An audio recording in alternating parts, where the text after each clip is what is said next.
Welcoming you to the Leela podcast, a place where you can discover all things Osho Leela. You'll get to meet the community, learn about community life, and listen in as we share about our upcoming events and workshops from the perspective of the facilitators and the attendees, supporting you to find your way to Leela.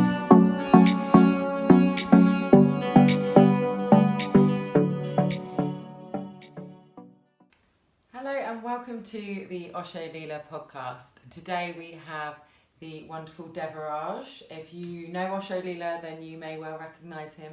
He is one of the Osho Leela's former directors. He is here as part of Pura Vida. It's just finished. We have literally just said goodbye to everybody. There's still some people out there. Yep. Still slowly leaving. And yeah, it's been a fantastic time. And we're going to be sharing a little bit about yourself, Devaraj, about your connection to Leela, a bit about Pura Vida, and also about your role as a therapist and what that looks like, and also some of the lovely things that you've got coming up at Cool. Osho Leela. Cool. Thank you. So welcome to the podcast. Thank you for having me. It's sweet. My pleasure. So let's start with, tell us a bit about your connection to Osho Leela. So who are you? What's your connection to Leela? That kind of thing. Right. Well, I first started coming here about year 2000, because I got interested in Humaniversity work, and at the time it was going on here at Leela. It was the only place in the UK you could do it. And then I ended up just kind of signing up for a year of Humaniversity training. Therapists would come over from Humaniversity in Holland. And then after a year, I decided to do another year, and then at some point I ended up kind of moving in here. I actually came for this 3-week meditation retreat. And after a week, I just thought, I'm not going back to London. I'm just going to stay here, you know. Yeah. So, and then I ended up staying 17 years, basically, and, as you do. And is that how long I've got left? Is it? Well, not everyone stays that length of time, but it just really worked for me for a long time, you know, and helped me to open up. And then I started also to become a therapist, doing that, and then I was also involved in running a lot of events, you know, to have fun and also make money for the community, you know, and all of that stuff. So, you know, that just continued along. I was running Pura Vida and Conscious Sexuality Festival and an assortment of therapy groups and all that kind of thing. So I was just super in it for years and years, basically. Wow. Okay. And you've been away. You're now living in Istanbul? In Istanbul, yeah. Okay. Yeah. So you've moved well away. Yeah. Well, I kind of came right out. I mean, it was really good for me to be in a super communal environment, you know, where everyone is getting connection all the time. That was very good for me. And then at some point, it's actually been a deeper journey for me recently, you know, having done that, you know, and having got the benefit of it, to go out and be much more on my own in the world, just travelling around and going to places where I don't speak the language and don't know anybody, and having to reach out and meet people and all of this stuff, you know. It's been a very good challenge for me. Yeah, right. I've got a lot of development from it, so looking back, I got a lot from my time here, and I got a lot from just being on my own for a while and travelling. Yeah, great. Yeah, and it's really following, isn't it, what it is that you need in that moment. Yeah. In that time. Yeah. And shift and change. Yeah. Oh, beautiful. So it's lovely to have you back. Thank you. I obviously don't know you so well. No. Apart from the time when I came to Brighton and I did one of your, I think it was maybe for 2 or 3 hours. Okay. And it was Bioenergetics session with you, which I love. Okay. We obviously do Bioenergetics here. Abby runs it, Kevin runs it. Yeah. And it's just, for me, it's so effective. It's such a great practice. But yeah, other than that, I've not met you. But you're back here for Pura Vida. Yeah. So tell me a little bit about Pura Vida, just in a sum it up. What is it, and how was your experience as well over the last weekend? We started Pura Vida, me and a couple of other friends, in 2006, and the idea was conscious clubbing, and the idea was at the time there were a few kind of new age events which were kind of, a bit dancey. There was a thing in Bristol and Barefoot Boogie and stuff. but they were a bit sweet and fluffy and like super vegan. Not that there's anything wrong with that, but it was just a bit soft. And then you had normal nightclubs, which were just like, you know, full of bouncers and drugs and dodgy characters, and that was a bit heavy. And we said about, you know, trying to create something in between. So you still got kind of quite banging music and quite challenging experiences, but it's more holding and no drugs and no big bouncers, basically. And that was the concept. And then that just morphed over the years. Me and Makendra were running it for a very long time. And we introduced like these big theatre things that people would get involved in and all sorts of crazy stuff. And yeah, I mean, when it came into the pandemic, it was already transitioning away from where it had been, and we were starting to remove alcohol from it and make it more community focused. And then the pandemic came and I ended up moving on and doing something else. And so it's been really amazing actually just to come back and just do it again, you know? Like one of those movies where the guy's kind of retired and then he has to come back to do one last job, you know, that John Wick kind of thing or whatever, you know? Like, because it was someone who used to come all the time to Pura Vida was this guy Niraj, good friend of mine, and he teaches dance and he wanted to do a big party for his birthday. So we agreed to do a Pura Vida and put it out to the directors and they were up for it. So it's like a one-off basically, which may come back again, who knows? Yeah, you never know, right? Yeah, you never know. You never know, you can never say no. No. Wow, yeah, it sounds like I wasn't around yesterday, the day before, but it sounds like everyone's had a beautiful time. And yeah, nice. Let's see if it comes back again. Yeah, we'll see. So tell me a little bit about bioenergetics, because for me, and I'm really happy to do this interview with you because it is something that I use regularly and has, like I said, really helped me. So what if nobody knew anything about it? What would you say? What would you kind of be talking about? Well, it's kind of like a body movement practice. It's become a generic term for like a whole range of different body movement practices that have a lot of psychological content. Like if you were doing like yoga, it's more for your physical body, you know, to increase flexibility and stuff like that. Whereas with bioenergetics, the focus or the muscle groups that you work on and that kind of thing, it's more to do with releasing trauma from the system, from the actual body, because trauma tends to be held in the body fascia, which is like this interconnective tissue that you've got running around your body inside, that has been more studied recently, but for a long time no one really understood what it did. And also your muscle system, you know, it stores a charge from the past. When traumatic events happen to us as a little kid, we don't get our needs met, or just there's some bad incident, our brain has this capacity to store the emotions associated with it because they're too much to experience in the moment, to store it in the body like a charge of energy. And then, because as humans we don't really release that charge, it just gets stuck inside our system, and then we kind of learn to work around it. You know, and we're kind of brought up in this culture where you always try to look good. To get your needs met, you want to look a certain way and be a certain kind of person so you can attract partners or get friendships, you know, get a role in an organisation, a job. And so we kind of negotiate a way to hold all this stuff inside our body and keep trying to look good on the outside, you know, and that's where a lot of humans are at from any culture. So bioenergetics, you're going to put your body in some weird positions, and then you have to breathe in a certain way and really try to feel the body, you know, and then you're specifically trying to open up certain muscle groups and areas of body fascia to allow some level of release just to spontaneously and naturally occur, which can happen without you necessarily being so much aware of it, or there may be shaking, there may be deep emotions, you don't quite know what will happen. But the basic idea is to work at a physical level with who we are psychologically. Yeah. In a sense, it's also to like, because mammals, you know, we're like mammals, but like we're more evolved than apes and stuff, like dogs and stuff. But those animals, they can release trauma much more naturally from their body without thinking. They don't really have massive frontal lobes and stuff. But humans they lost the ability to do this because we try and think our way through everything. But actually, once you stimulate the body a bit, it's like kickstarting it starts to release more naturally. It starts to, because the body kind of knows how to release trauma of itself, you know, but it just needs a bit of kickstarting, like jump leads in a car or something like that. Makes sense. Like that. Yeah.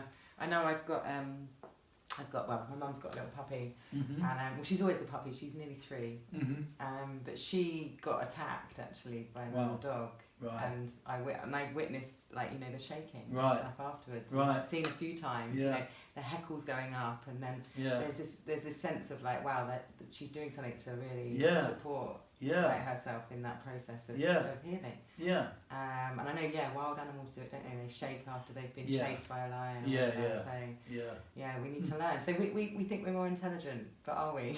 Well, in some ways we obviously are, you know. I mean, you couldn't get like the cat whenever you could use the phone a little bit, but like we are intelligent with some things, and other things we're not as good. We're not. It's not as easy for us. Totally. Yeah. And what I love about it is, you know, like you say, it's a psychological process, but you're not going into the mind. You don't need to go into the story of it. No, not so really much. Are just with the body, right? Yeah. Really refreshing. Because like. Well, because therapy psychology started with like Freud in the 1890s and stuff, but mostly it was just focusing on the mind and the narratives we tell ourselves, and so you're trying to go in through the mind, and that's okay, you know, you will get a level of effect and change, but for a lot of people how it ends up is more like they just come to terms with their limitations, you know, and become more human, but they don't really transcend their limitations because the charge is still in the system. So they never become the being they potentially could become. It's just they become more socially functional and become better at getting their needs met, but they never really like expand and become like totally awesome, you know? And I know from like, I'm a recovering people pleaser. So I know, you know, those behaviours and the freeze and the kind of, you know, the kind of full smile and things like that. And this is the kind of person, right, that you would be working with? People that have those kind of behaviours? I mean, that would be usually what you'd call that in terms of Reichian character structure would be oral character type, which is typically, it's believed the origin is like lack of like felt, physical or emotional connection with a mother in the first year of life. And what that does, because a lot of mums are just busy, it's not like their fault. Like traditional culture, you often see mothers will keep the baby physically in contact with them for like a matter of years in Africa or India and some places, you know. But in the West and some other countries, it's not, you know, obviously women are sometimes working, they're busy. If you don't get that connection, it's stored in the body around the belly as a sense of lack, like an inner hole. And then the person, they're kind of needy, you know, because you have this sense that you just want to fill this hole inside of you somehow because you didn't get it as a little kid. And you don't cognitively relate to it like that, it's just stored in the system. So there's two ways that'll go. One way is you become a teenager, and like when you're a teenager, usually you become like interested in finding partners and looking attractive, you know, same sex or opposite sex, whatever your orientation. But what we quickly learn is that if you're really needy, that's just like not a good look. You know, like no one is really attracted to super needy women or guys in particular. So people learn to just cover everything. Right, neediness is a no-no. Even though I'm massively needy, just need to cover that over completely and make it look like I'm pretty cool and I've got it all together. And then, so that's one way it goes. So the person is then kind of more in the narcissistic side. So they will try to get needs met by keeping people close to them without them having to show that they're needy inside. And they even forget that they're so needy inside, it's so armoured over, you know. Or it goes into someone who just is massively needy and obsesses on connection all the time and just really needs connection. And that kind of person, it's very hard for them to say no to something because they always are concerned that other people might not want to connect with them. So then they try to stay open to everything and they can't really put down boundaries, you know, and they really avoid confrontation because a confrontation potentially means, you know, I don't get to my connection, you know, so they often rehearse who they're going to be in a situation just to please, and then sometimes they can end up in situations where they say yes to things and they think like, oh my God, why did I say yes to that? You know, now I'm stuck in this relationship or job or whatever, or now I'm working like a maniac all the time because I keep saying yes to my boss or whatever, you know. And the bottom line is this lack of connection with a mother in the first year, and once that's addressed and you can move that kind of tension and block out of the belly, then the person finds it much easier to just say no to something, in a clear way, They're not on autopilot with yes all the time or trying to please, Doesn't mean they become really nasty or something. It's just like they have a clear sense of boundaries and how to hold them. Yeah. Right. Yeah. Cool. Like, I know all those behaviours. There's a lot of it. There's a lot of it. It's not. Yeah, it's very normal. Yeah, and it has its benefits because oral people who haven't gone down the kind of armouring side can be very open. They can have an openness that average people out in society do not have. So then you can keep that, but also work with the belly and be able to put down the boundaries. So then you can be open in the situations where it's safe and beneficial for you, and you can close off to situations where you don't need that. Yeah, totally. It's great. So it's not all bad. It's great stuff. It's empowering. Yeah. Totally empowering, isn't it? And I think that's a part of, what do you do this work for? What's your incentive? For me? Yeah, for you. Well, I originally trained in more group therapy and screaming and shouting stuff. Yeah. And that kind of thing. And there was elements of bioenergetics in that. But when I started to become a therapist, I was working here originally and doing a lot of screaming and shouting workshops. But I was also working a bit outside, in the world outside, and then you can't do so much screaming and shouting stuff because there's just not many venues where you can do that in the city, you just can't really do it, And also I was getting a little bit like, maybe there's other ways of doing things and always having to drive into deep emotion, and so I'd already trained a bit, well, not really trained, but I'd done quite a lot of bioenergetics, and I started to get interested in that. And that just led to a process of me learning about all other teachers who'd created something and then creating some more of my own work around that, also integrating certain breathwork styles and then Reichian character structure, which is it's like a theoretical model of 5 personality types, which was originally a very old thing from the 1930s and very academic and kind of like not easy to get into. But myself and particularly another therapist in California started to redevelop it for the modern world, so that just like the average person who was just busy with their inner world could actually really come to understand it, like that oral character type. Yeah. And then there's also character types like the endurer, someone who's been kind of scared at the age of 2. When you're about 2, you start to scream and shout and kick off, and like if the parents come in a bit strong, then the nervous system of a child can register and understand that like any form of anger or outgoing expression could lead to me being thrown out, and if you get thrown out as a 2-year-old, you're going to die. Well, at least that was historically what happened in our evolutionary history. Yeah. So that kind of person, when they've interpreted their parents, being a bit forceful with them to keep them quiet at 2, they go out into the world with a mortal fear of anger and a mortal fear of, even for some people, even just expressing themselves or doing something externally, outwardly creative, it's shut down. And so they just go on a survival trip in life, and they've accepted that they can't ever really put anything out. And then with all that energy, if they're working for a company, they'll always be grumbling in the background. They won't actually say, I think we could do this better. Excuse me, Mr. Boss, we could try this. Miss Boss, we could try this. They won't do that. They'll just complain in the background and undermine a bit, or get a job in health and safety where they can be really they can administrate a law without them having to take a power position for themselves. It's like, that's the law, you've got to shut this down now, whatever. It's like this. They have a kind of roles in communist society. Endurers everywhere. People who just endure life. It's there, and they can be also positive qualities. Very solid, very grounded, very reliable. In a relationship, they can be really, really caring and take care of the other person, but they can't really allow themselves to get deep pleasure. And it's not their fault. It's just that their nervous system became configured in a certain way to interpret anger as a life threat, to interpret self-expression as a life threat as a kid.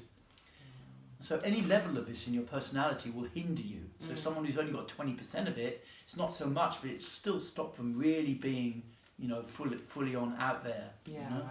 Yeah. Wow, it's so amazing as you speak, because you can, I can, in my mind, there's like, oh yeah, that person, oh yeah, a bit of me as well, and it's like you can kind of like see it, can't you, around, and It's powerful stuff, this, isn't it? Yeah, just it's to very have the deep. awareness. I know when I did the session with you, I just took so much from it. So can you tell me about the 5 types? You've got oral, endura. Yeah. They tend to come online. Yeah. They tend to come like into us at different stages of childhood. Yeah. And while the system was created like in the 30s, like nowadays no one's heard of it, and even if you read one of the old books, it wouldn't make any sense. So it's like, in some ways, it's an amazing thing that from the past that's really, really useful, but very few people, even in psychology, know much about. So the first type that can emerge is nowadays called leaving pattern, which is like, sometimes it seems to be set up in the womb where the fetus isn't quite experiencing safety, and the person learns that when they're triggered emotionally, psychologically, to just go in the mind, just start thinking about things.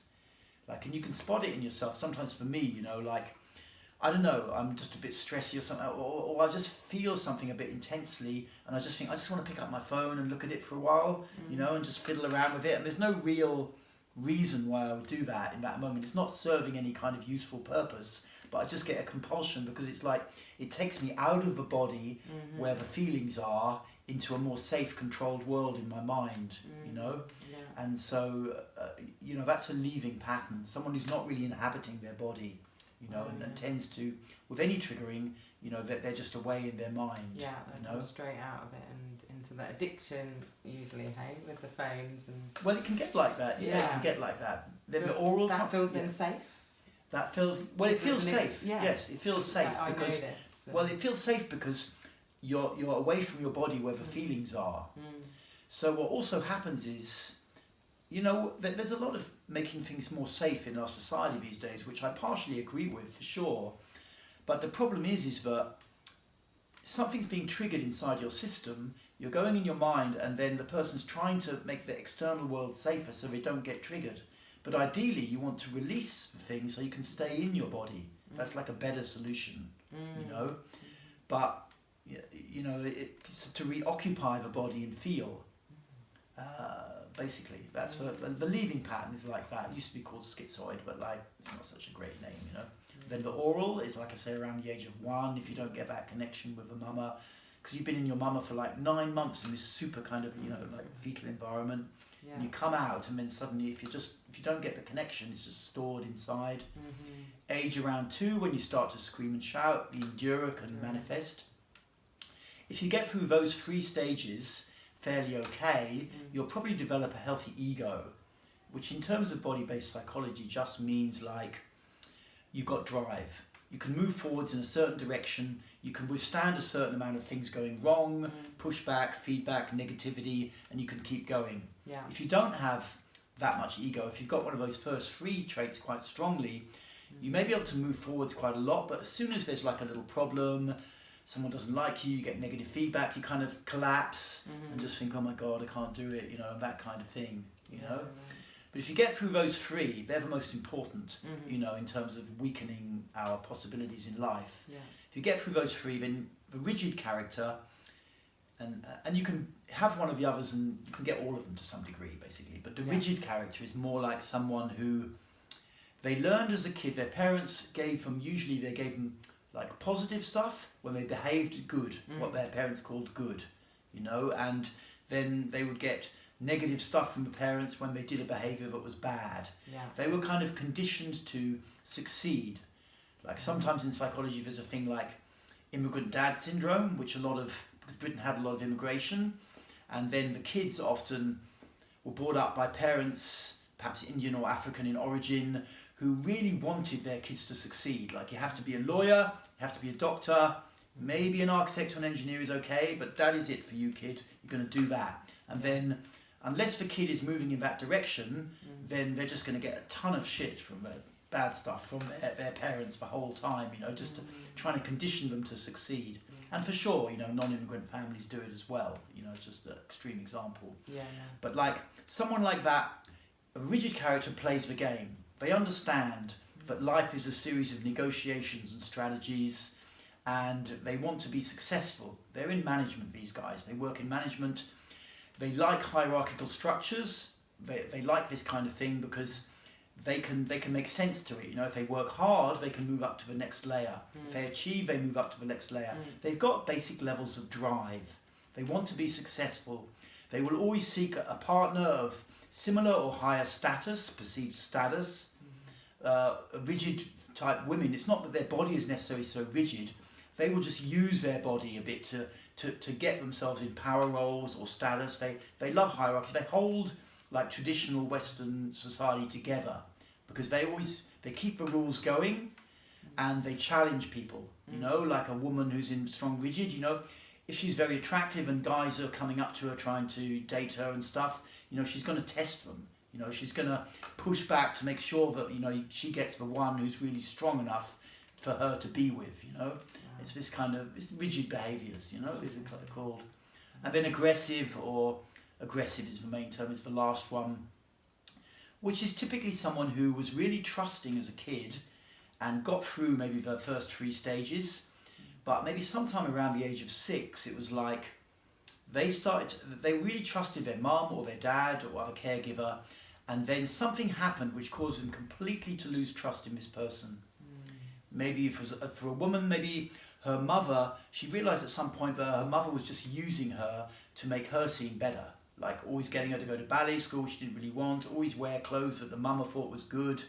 And she loved her mum, and then at some point she just really distrusted her.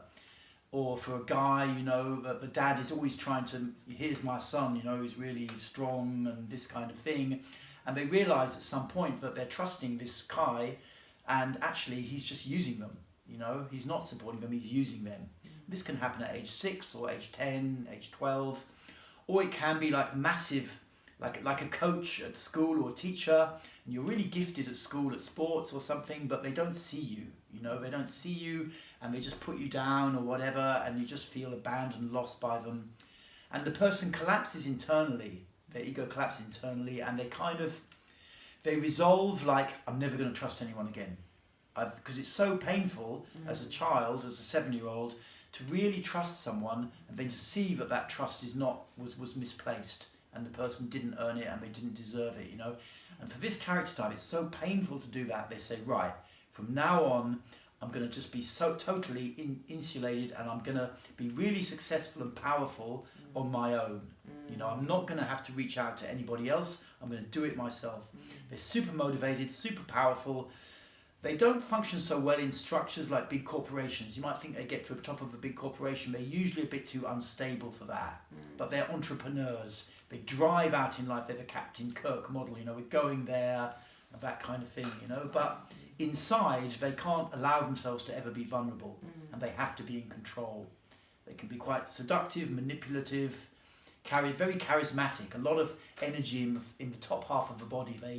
They make their face look good and they expand their chest, you know, and they really present themselves good.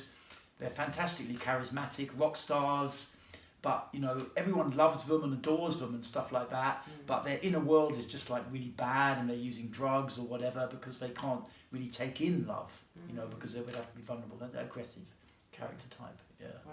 Yeah. So those are the 5 types, and yes. Does everybody fit into at least one of them? Well, traditionally, how it was originally taught, like back in the day, was you'd find your dominant character type and your secondary one. Yeah. But what I found myself, just when I started working with the character types, it seemed clear to me that everyone had all of them.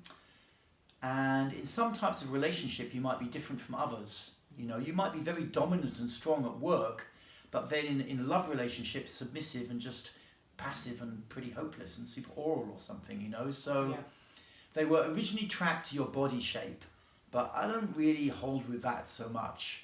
You know, like the oral classically have this craning neck where they're trying to reach the nipple. You still see some people like that, you know, they're craning their neck forwards.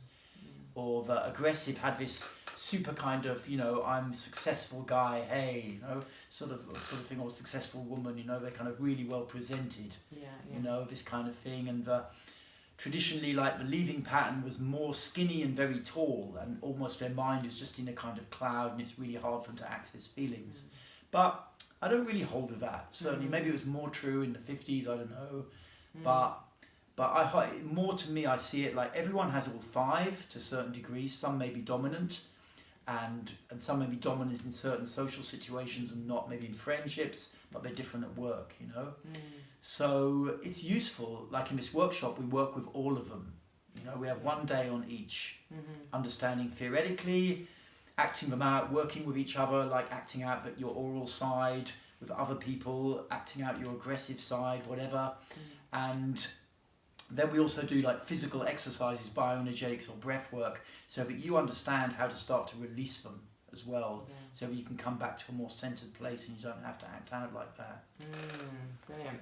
So this workshop that you're referring to is the how many days is it? 8 days? It's 7 days. 7 days. But that includes like a arrival day and leaving day. Yeah. Right, okay, great. It sounds great.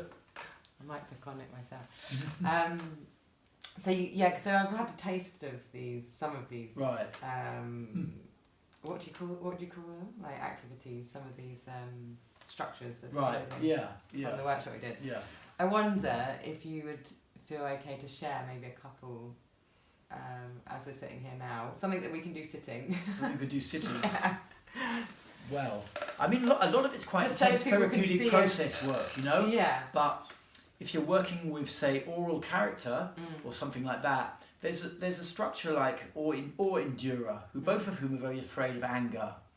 So you could either start to work by getting in the group and screaming and shouting to try and take that fear down, but sometimes that's too much. You know, it's too much for people, and it's not their fault. It's just their nervous system takes them out of there.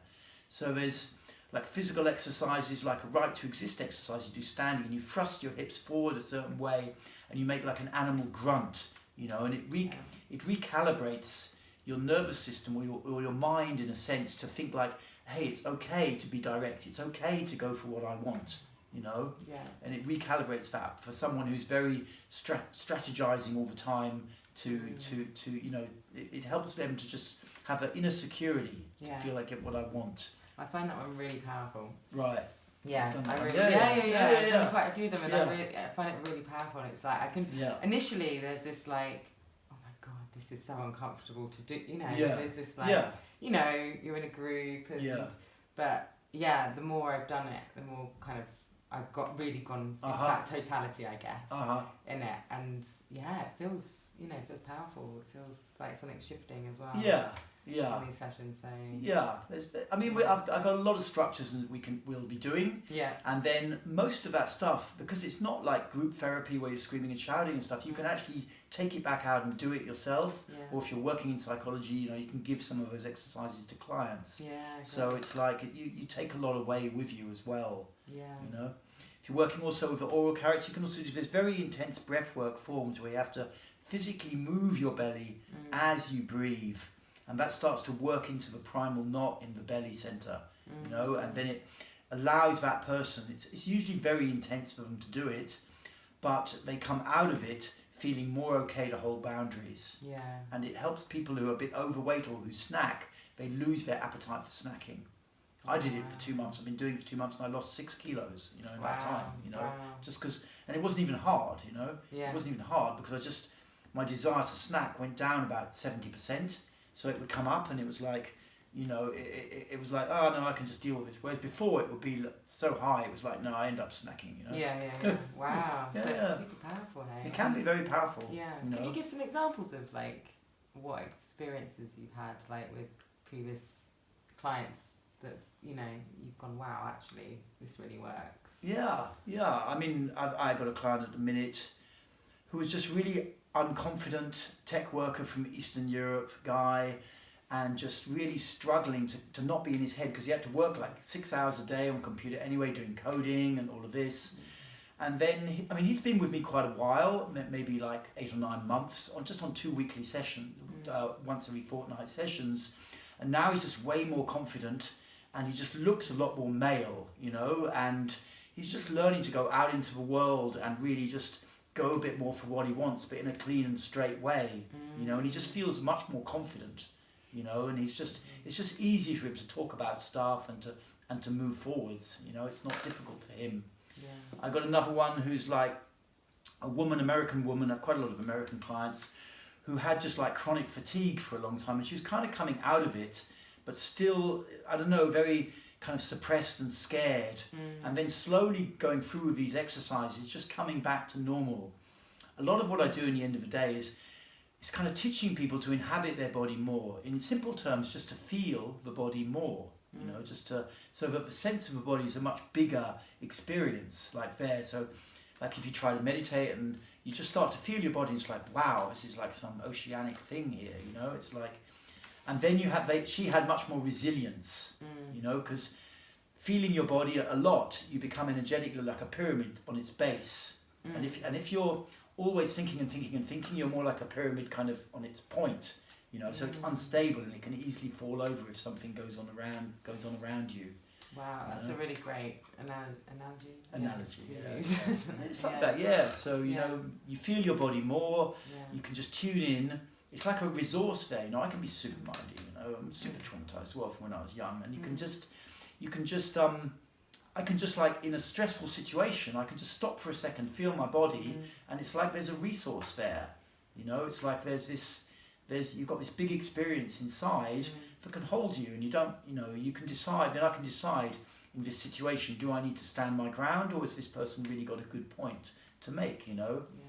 Living here a long time and always holding space, always having to deal with dramas of people and having to mediate situations and trying to do it in a clear way so that both people could feel like, hey, this is okay, you know, whatever. You have to have this kind of groundedness, you know, you need this resource. So in life, whatever you have, especially if you're like a mum who's got kids, if you've got this strength underneath, you can really feel your body. It's like a resource you can just use. We've got an annoying boss, you can just feel your body, and then instead of getting caught up in a trip, you can strategically think, okay, how do I approach this challenging situation? You know, so that I don't go over the top and feel really bad about myself afterwards, and I also do speak my truth and don't feel like I'm a victim afterwards. You know, you've got this resource. It's in that situation, is it that choice point, and then actually having your bag of tools. This is what I need right now. You know, even as you're talking, I can just feel my body so much more. Because you're bringing awareness to it. And, which is beautiful. Oh, wow, thank you so much for sharing all of that. Like, I feel much more educated, more revived, and even more curious actually about the work and the background of it and the doing of it, you know. And we do, I think Tuesdays we tend to do bioenergetics here. That seems to be our bioenergetic day. So, just bringing it, I feel even more energized to do it. Cool, that's great. Cool. That's great. So yeah, look, I think maybe we should probably start. I have no concept of time, but maybe just finishing up. Thanks so much for coming on. I really appreciate it, especially just after a festival. Yeah, I'm a bit out of it still. But yeah, just if we could just summarise maybe, because we've got one of your workshops coming up in January. 17th. I think it's a week long. And Wednesday to Wednesday. I'm pretty sure it's the 17th to the 24th. 17th to 24th of January. Okay, cool. All of the details of that are on the Osher Leader website. And stuff. If people are interested, where can they find out more information about you, about the Reichian character structure, about bioenergetics, things like that? Well, I have like a big YouTube channel, which if you search for Devaraj Bioenergetics, you're going to find it basically from Google. Or you can look around there. There's a lot of video content, and look for a playlist on Reichian character structure. There's all sorts of information about the different characters and videos. Or I've got a website which is bioenergetics.org.uk, and that also has more information. Also information about this workshop, information about how to contact me. Like, you can just book a 15-minute call with me on Calendly for free if you have questions about the workshop and whether it'll be suitable for you, that kind of thing. Because I try to make it so that it's useful for anyone who's really experienced and maybe working as a therapist and wants to expand into this field, or someone who just wants to have 7 days to go really deep on a process with themselves, you know. So it's really applicable for a lot of people, but if anyone's got questions or is concerned, they can easily reach out to me and ask. Beautiful. Thank you for sharing that. We'll put everything in the show notes so you can look below for that. And do you do one-to-one stuff as well? I do one-to-ones. So your clients that you mentioned. I have clients. Great. I'm quite booked up at the minute, but I sometimes still fit one or two in. So that is an option as well. Potentially. Okay, great. Well, thank you so much for coming on, Deborah. It's been super lovely, and now I feel like I know you a little bit further as well. But yeah, everything is in the show notes. Everything is on the website oshalila.co.uk.